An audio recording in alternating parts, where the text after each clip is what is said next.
Hello everyone, welcome back to our channel. And आज हम शुरू कर रहे हैं चैप्टर 9 सर्कल्स। ओके, सो इस सर्कल के बारे में हमने काफ़ी सारा पढ़ रखा है अगली क्लासेस में। सो उसको थोड़ा रिवाइज करते हैं, फिर हमारे ईयर 9 के सिलेबस पे मूव करेंगे।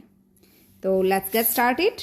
फर्स्ट ऑफ ऑल सर्कल के पार्ट्स के बारे में देखते हैं। This is the circle. Okay, as you know, this is we call the center of the circle.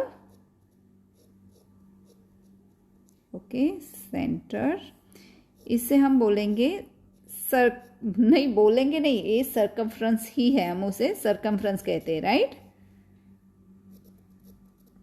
Okay, ये हमारा सर्कमफ्रेंस है। I know you know this all name, but अगर आप भूल गए तो मैं थोड़ा फास्ट रिवाइज करा देती हूँ, और अगर आपको पता है तो इतना स्किप करके आगे मूव कर लीजिए। ओके, अच्छा, फिर एक लाइन जो सर्कमफ्रेंस से उसके दो and point on the circumference है, तो उसे हम क्या बोलेंगे? कॉर्ड बोलेंगे। ओके, ये हमारी कॉर्ड है। अच्छा, पर एक कॉर्ड जो सेंटर से पास होती है, जो लंबी, सबसे लंबी, ओ कम ऑन, सो सबसे लंबी कॉर्ड होती है, इससे क्यों नहीं ड्रॉ हो रही है? अच्छा, सिंपल लाइन ही ड्रॉ कर देती है। सो ए लाइन जो सेंटर से पास होती है उससे हम बोलेंगे डायामीटर। ओके, डायामीटर, ये हमारी डायामीटर है। अच्छा, चलो अभी ये डायामीटर को मैं मिटा देती हूँ। ओके, सो अभी जो हमारे पास ए कॉर्ड है, उस वजह से सर्कल हमारे दो पार्ट में डिवाइड हो गया, एक तो ए पार्ट और दूसरा ए वाला पार्ट। तो इससे हम क्या बोलेंगे? इस बड़े वाले, एक्चुअली ए पूरे पार्ट को हम सेगमेंट बोलते हैं, बट एक बड़ा हो रहा है, एक छोटा पार्ट हो रहा है, राइट। सो बड़े पार्ट को हम बोलेंगे मेजर सेगमेंट, एंड इसे बोलेंगे minor segment.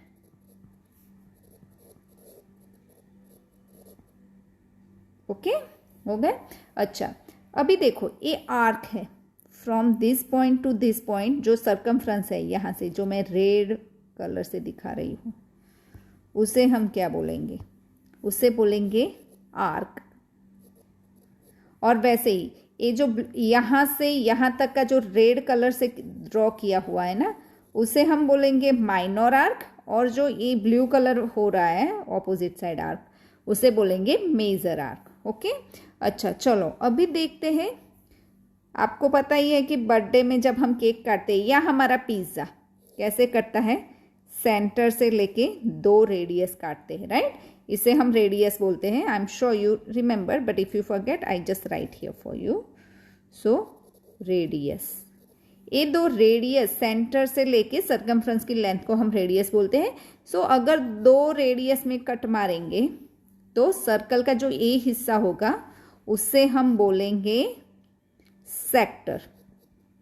Okay, and sector में भी वो ही हालत है कि अगर ये ऐसा छोटा वाला सेक्टर है, उसे हम बोलेंगे माइनर सेक्टर, और इस हिस्से को हटा देते हैं और ऐसे ड्रॉ करते हैं, ये जो अदर साइड का है उसे बोलेंगे मेजर सेक्टर।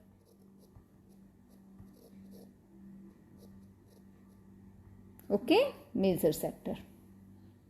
ओके, सो ये हमारा मेजर सेक्टर होगा, ये वाला हो गया। आई होप जो भी इंफॉर्मेशन हमें रिवाइज करनी थी वो कर ली है, क्योंकि नेम ज़रूरी होते हैं। अगर आपको नाम भूल गए तो किससे रेडियस बोलेंगे या किससे कॉर्ड बोलेंगे और डायामीटर, तो फिर क्वेश्चन सॉल्व करने में बहुत दिक्कत आएगी, इसीलिए फास्ट रिवीजन कर लिया। अच्छा, चलो अभी देखते हैं थियरम की ओर मूव करते हैं, जो हमें एक्चुअल हमारे टेक्स्ट बुक के मुताबिक क्लास 9 में हमें पढ़ना है। सो 9.1 पॉइंट टॉपिक क्या है? Angle subtended by a chord at a point. So देखो ये क्या है, पहले तो ये सर्कल ड्रॉ करते हैं हम। ओके, ओके, इस सर्कल पे एक कॉर्ड ले लेते हैं। ओके, ये हमारी एक कॉर्ड है, ओके। इस कॉर्ड को हम अगर एक्स सबटेंड करेंगे सेंटर तक, ए पॉइंट तक, तो हमें यहाँ पे एक एंगल मिलेंगे। अगर ए कॉर्ड को हम यहाँ पे एक्सटेंड करेंगे तो यहाँ पे भी सर्कमफ्रेंस पे भी एक हमें एंगल मिलेगा, यहाँ पे भी मिलेगा अगर माइनर की तरफ हमने सबटेंड किया तो, राइट। सो उस बारे में हमें थियरम पढ़ने हैं, तो देख लेते हैं क्या है हमारा फर्स्ट थियरम। इस थियरम में लिखा है theorem 9.1, equal chords of a circle subtend equal angle at the centre. Example for, हमारे पास एक सर्कल है, उस पे हमने एक कॉर्ड बना दी, ओके। एक दूसरी कॉर्ड भी बना दी कि जो दोनों इक्वल है, ओके। ए वाली कॉर्ड जो हम ए बी बोलेंगे और ए वाली सी डी, दोनों इक्वल कॉर्ड है। तो उस वजह से क्या मिलेगा, जो एंगल यहाँ पे फॉर्म होगा सेंटर पे, अगर हमने कॉर्ड से हमने सबटेंड कर दिया और जो एंगल मिलेगा, ये हमारा सेंटर रखते हैं, कम ऑन, ओके, यहाँ पे और यहाँ से लेके यहाँ तक। तो जो ये एंगल फॉर्म होगा सेंटर पे, वो हमारे a angle and this angle, it is going to be a equal. हम ए रेडीमेड डायग्राम ले लेते हैं, ओके। अगर ए है तो हमें क्या प्रूव करना है, देख लेते हैं। देखो, हमें क्या गिवन है कि जो कॉर्ड है वो इक्वल है। यहाँ 3 ट्रायंगल गिवन है, तीनों कॉर्ड इक्वल है, पर मैं 2 ट्रायंगल ही लेती हूँ, इसको अभी के लिए भूल जाते हैं। अगर this angle equal to this angle हमें प्रूव करना है तो हमें क्या करना पड़ेगा, हमें ये 2 ट्रायंगल को कॉन्ग्रुएंट प्रूव करना पड़ेगा, जो हमने ट्रायंगल चैप्टर में बहुत अच्छे से पढ़ा भी है, प्रैक्टिस भी की है। अगर आपको अभी भी ये वो ट्रायंगल को कॉन्ग्रुएंट प्रूव करने का कॉन्सेप्ट क्लियर नहीं है, तो मैं आपको रिक्वेस्ट करूँगी कि उसके लिए जो ट्रायंगल इंट्रोडक्शन के 2 वीडियो है मेरे, वो जाके देखो, मैं उसके लिंक डिस्क्रिप्शन में दे दूंगी, तो आप देख सकते हो। तो चलो फिर ये 2 ट्रायंगल को हम कॉन्ग्रुएंट प्रूव करते हैं। ओके, कौन से ट्रायंगल के बारे में बात करें वो लिख लेते हैं। Triangle AOB and triangle COD। ये लिखना ज़रूरी क्यों है, क्योंकि हम ये रिलेट कर सके कि कौन सी साइड को कौन सी साइड से करस्पॉन्डिंग करना है कॉन्ग्रुएंट प्रूव करने के लिए, और एंगल से एंगल, ओके। चलिए फिर लिखेंगे AB इक्वल CD। क्यों, क्योंकि गिवन है, हमें कह दिया गया है कि कॉर्ड्स आर इक्वल। अच्छा, अभी AO इक्वल CO क्यों लिखेंगे, क्योंकि रेडियस ऑफ द सर्कल। अच्छा, मैं लिख नहीं रही हूँ, आप लिख लेना, okay. Radius of the circle complete लिखना, हम जल्दी से इंट्रोडक्शन ख़त्म कर सके, ओके। आपको पता ही है कैसे और क्यों लिखना है, वो हमने ट्रायंगल चैप्टर में सीख रखा है। अच्छा, उसी तरह BO इक्वल DO, वो भी तो रेडियस है ट्रायंगल का, राइट। तो अगर कोई भी ट्रायंगल के सभी रेडियस इक्वल होते, वो रूल्स आप याद रखना, वो बहुत काम आने वाला है वो रूल्स। कोई भी एक सर्कल के सभी रेडियस इक्वल होते हैं, डिफरेंट सर्कल के डिफरेंट हो गए रेडियस। अगर दोनों कॉन्ग्रुएंट सर्कल है तो उनके भी रेडियस इक्वल ही होंगे, बट अगर वो कॉन्ग्रुएंट सर्कल नहीं है तो उनके रेडियस डिफरेंस होंगे। बट एक ही सर्कल है तो सभी रेडियस, चाहे जितने भी ड्रॉ कर लो रेडियस, लेंथ सेम ही रहेगी। सॉरी, अभी हमें 3 चीजें मिल गई टू से triangle AOB congruent to triangle COD। क्यों लिखा हमने ये, by SSS congruency rules, okay. अच्छा, हमारा काम वो नहीं था कि वो ट्रायंगल को कॉन्ग्रुएंट प्रूव करे, उससे प्रूव करने के पीछे हमारा इरादा क्या था, हमें ये 2 एंगल को इक्वल प्रूव करने थे, और अभी तो हो ही जाएंगे क्योंकि कॉन्ग्रुएंट ट्रायंगल के corresponding angles are equal, so AOB equal to COD by CPCT। हो गए हमारा। अच्छा चलो अभी हम मूव करते हैं सेकंड क्वेश्चन की तरफ। अच्छा उसमें ही हम वो ही डायग्राम यूज करने वाले हैं, ले लेते हैं।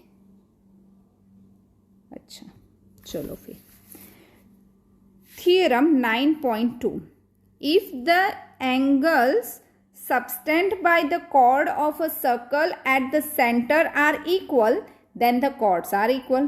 यहाँ पे क्या किया, जो हमारा थियरम 9.1 था उसका कन्वर्स थियरम दे दिया है कि वहां पे हमें क्या गिवन था, कॉर्ड्स इक्वल गिवन थे, हमें एंगल एट द सेंटर जो फॉर्म हो रहा था वो इक्वल प्रूव करना था। यहाँ पे कॉर्ड से जो सबस्टेंड करके एंगल मिलेगा सेंटर पे वो इक्वल है, वो गिवन है, और हमें प्रूव करना है, उस वजह से प्रूव करना है कि एंगल जो कॉर्ड्स है वो इक्वल है। ओके सो अभी हमें ये एंगल इक्वल गिवन है, तो हम क्या करेंगे, इस ट्रायंगल सेम ही लेते हैं। In triangle AOB and triangle COD। Okay क्या पहले तो बोलेंगे AO इक्वल CO। ओके उसी तरह BO इक्वल DO। क्यों कह रहे हैं, क्योंकि वो हमें रेडियस ऑफ द सर्कल है, इसीलिए हमें पता है कि radius of the circle are always equal. अच्छा चलो अभी हमें गिवन क्या है, ये एंगल गिवन है जो इक्वल है, सो लिख सकते हैं angle AOB equal to angle COD, लिख लेना कॉमन, सॉरी गिवन। अच्छा अभी हमने तीन चीजें दे दी तो लिख सकते हैं therefore triangle AOB congruent to triangle COD। अच्छा कौन सा कॉन्ग्रुएंसी रूल्स फॉलो हुआ है यहाँ पे, SAS, एंगल हमारा इंक्लूडेड है, सो SAS by SAS congruency rule. अच्छा हमें प्रूव तो ये नहीं करना था कि ट्रायंगल कॉन्ग्रुएंट, हमें प्रूव करना था कि एक कॉर्ड इक्वल है। सो एक AB एंड CD क्या हुई, corresponding sides of the congruent triangle. So लिख लेते हैं therefore AB equal CD by CPCT। हो गया हमारा काम। ओके सो आई होप दोनों थियरम आपको क्लियर है। अगर आपको एंगल इक्वल गिवन है तो कॉर्ड प्रूव करनी है कि इक्वल है, अगर कॉर्ड इक्वल गिवन है तो उससे सबस्टेंड किया हुआ angle at the centre it is a equal. Okay those are equal, we have to prove that, right. So याद रखो ये चीज, एंड ये थियरम सुपर इजी है क्योंकि हमने ट्रायंगल के चैप्टर में कॉन्ग्रुएंस ट्रायंगल प्रूव करने के काफी सारे एग्जाम दिए हुए हैं, राइट। चलो फिर मूव करते हैं सेकंड टॉपिक पे। 9.2 टॉपिक है, क्या टॉपिक है, perpendicular from a centre to a cord.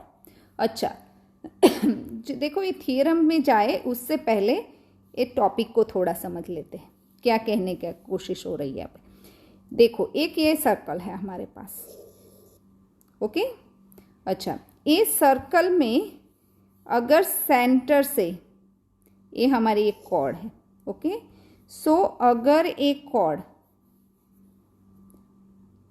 Centre से कॉर्ड को मिलाया जाए एक लाइन से, तो जो भी यहाँ पे लाइन और कॉर्ड को मिलने से एंगल होगा वो 90 डिग्री होगा। इसीलिए कह जाता है कि दोनों लाइनों एक दूसरे से परपेंडिकुलर है, ओके। उसके बारे में अभी हम थियरम देखते हैं।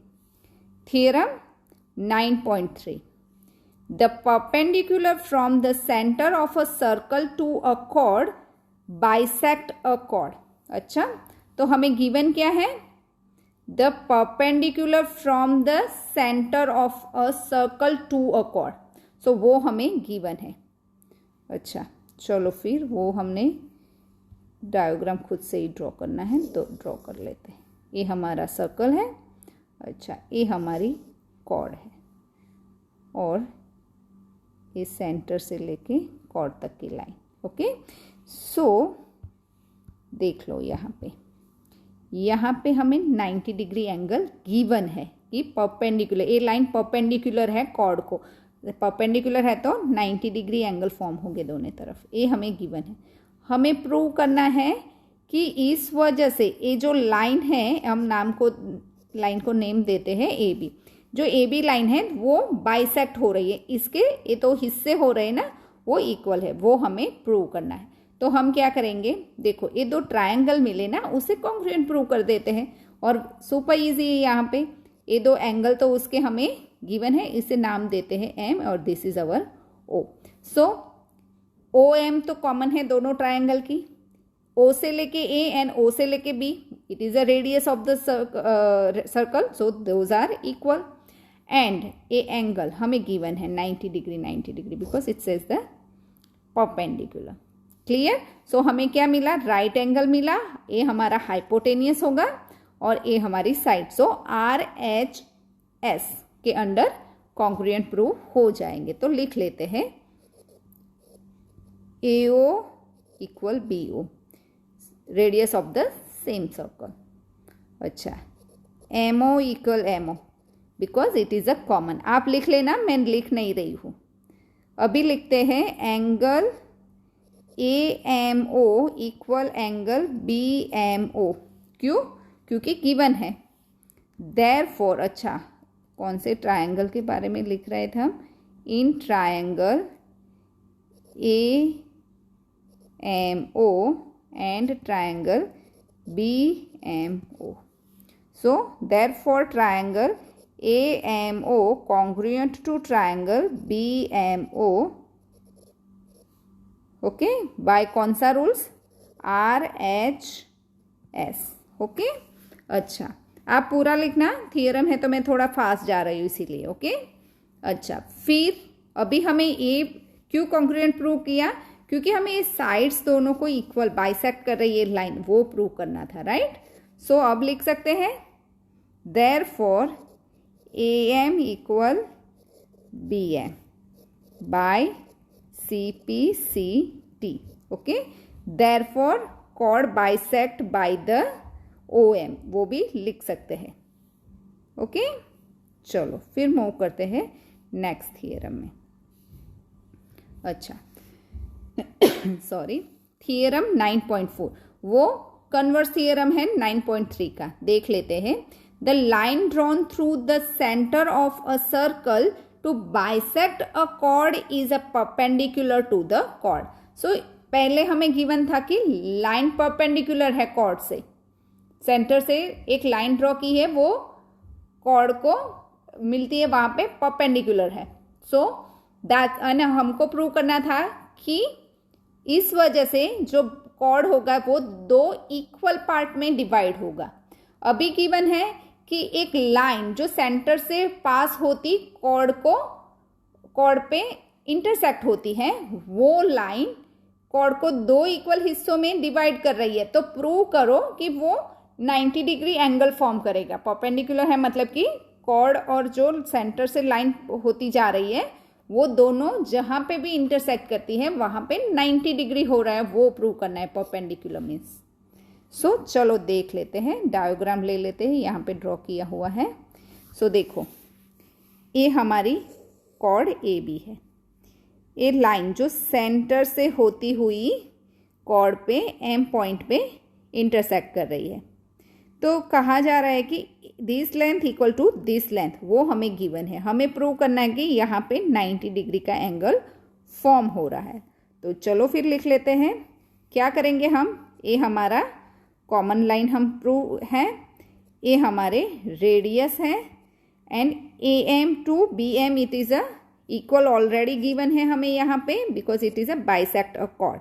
सो लिख लेते हैं फिर in triangle AMO and triangle BMO, AO equal BO। क्यों? क्योंकि radius of the circle. MO equal MO क्योंकि it is a common, and AM equal BM because it is a given. Therefore triangle AMO congruent to triangle BMO। अच्छा, ये तो हमारा prove हो गया कि कॉन्ग्रुएंट, बट हमें क्या प्रूव करना था कि ये लाइन जो MO है ये परपेंडिकुलर टू AM है। तो हमें इसके लिए क्या करना पड़ेगा, देयरफॉर जो एंगल मिल रहा है हमें AMO इक्वल क्या होगा, BMO, क्यों, बाई CPCT। अच्छा, यहाँ लिखना रह गया SSS, by SSS congruency rules. अच्छा, ये दोनों इक्वल मिल गए, बट दोनों है क्या, ऑन द स्ट्रेट लाइन है, लीनियर पेयर है, तो उस वजह से क्या होगा, angle AMO plus angle BMO equal to 180 degree. क्यों, क्योंकि लीनियर पेयर है। ओके, अच्छा, बट अगर हम इसे 1 बोले तो लिख सकते हैं यहाँ पे फ्रॉम 1 AMO प्लस BMO को मैंने एक ही एंगल पे दोनों को लिख लिया, सेम नेम दे दिया क्योंकि दोनों इक्वल है, राइट। सो 2 AMO इक्वल 180 डिग्री। सो लिख सकते हैं AMO इक्वल 180 डिवाइड बाई 2, क्योंकि ये 2 को हमने मूव किया right hand side. So AMO equal 90 degree, but AMO equal क्या है, angle BMO। So AMO and BMO both are 90 degree, therefore OM perpendicular to AB। हो गया prove. Okay, I hope you understand. चलो फिर next topic हम अगले video में करेंगे, क्योंकि ये वीडियो अदरवाइज लंबी हो जाएगी, तो हम आगे के टॉपिक नेक्स्ट वीडियो में कर रहे हैं। Thank you for watching.